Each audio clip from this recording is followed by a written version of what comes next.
আমন্ত্রণ জানাচ্ছি দর্পণ টিভি 24 থেকে।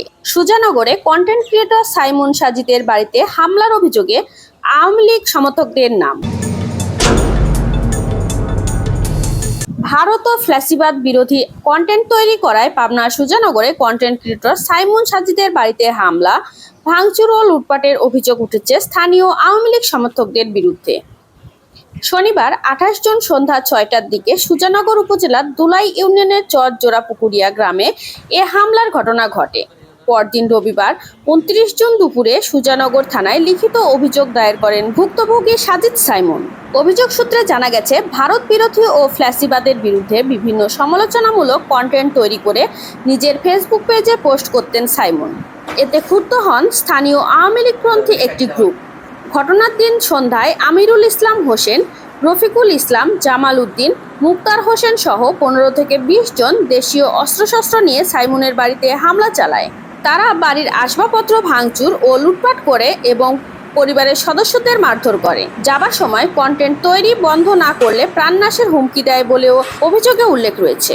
সাইমন সাজিদ বলেন, ফ্যাসিস্ট আওয়ামী লীগের যেসব অপকর্ম এটা নিয়ে ভিডিও বানাইতাম এবং সরকার পতনের পরেও আমি এই ধরনের ভিডিও বানিয়ে আসছিলাম, যেসব অপকর্ম ইতিপূর্বে তারা করছে ফ্যাসিস্ট আওয়ামী লীগের লোকজন, এবং ইন্ডিয়া বিরোধী ভিডিওগুলো আমি কন্টিনিউয়াসলি করি। যারা আমার ইন্ডিয়ার যে সাংবাদিকগুলো আমাদের বাংলাদেশকে নিয়ে হেয় করে ভিডিও বানায়, সেগুলোর প্রতিবাদমূলক ভিডিও আমি বানাই কন্টিনিউয়াসলি। কিন্তু আমার গ্রামের আমলিগপন্থী কিছু মানুষ আমার উপর ক্ষিপ্ত, কারণ আমি আমলিগ নিয়ে ভিডিও বানাই। কালকে যখন আমি একটা ইন্ডিয়া বিরোধী পোস্ট করি, ওইটার জের ধরেই আমারই চাচা হয় জামাল, কামাল, তারপরে রাজাই, পাড়া প্রতিবাসী এরা আরও কয়েকজন মিলে আমার বাড়িতে হামলা চালায় এবং আইসা অকাত্য ভাষায় আমার বাবাকে গালাগালি করে। মানে বিষয়টা হচ্ছে যে আমি ফেসবুক থেকে আর্ন করতেছি, এটা সহ্য হচ্ছে না, আমি বাড়ির কাজ ধরছি, এইসব সহ্য হচ্ছে না মূলত। তো আমার বাপ বিএনপি করে, এইটা বিষয়টা এখন যদি তাদের ওই বিএনপির পাওয়ার দিয়ে এখন যদি কিছু করতে যায়, এই ভয়ে আমার বাবাকে আরও হেয় প্রতিবন্ধী করার জন্য এই আক্রমণটা করে। এখন আমি কালকে রাত্রে মামলা করছি, এখনও কোনোভাবে কোনো পদক্ষেপ নেয় নাই। আমি এর সুষ্ঠু বিচার চাই এবং এখনও পর্যন্ত আপনারা আমার ফেসবুক কমেন্টে গেলে বুঝবেন, কিছু মানুষ এখনও পর্যন্ত আমাকে বুলিং করতেছে। এদের প্রোফাইল ঘাটলে বোঝা যাবে যে এটা আওয়ামী লীগপন্থী। তবে অভিযুক্তদের বক্তব্য নিতে একাধিকবার যোগাযোগের চেষ্টা করলেও তাদের পাওয়া যায়নি।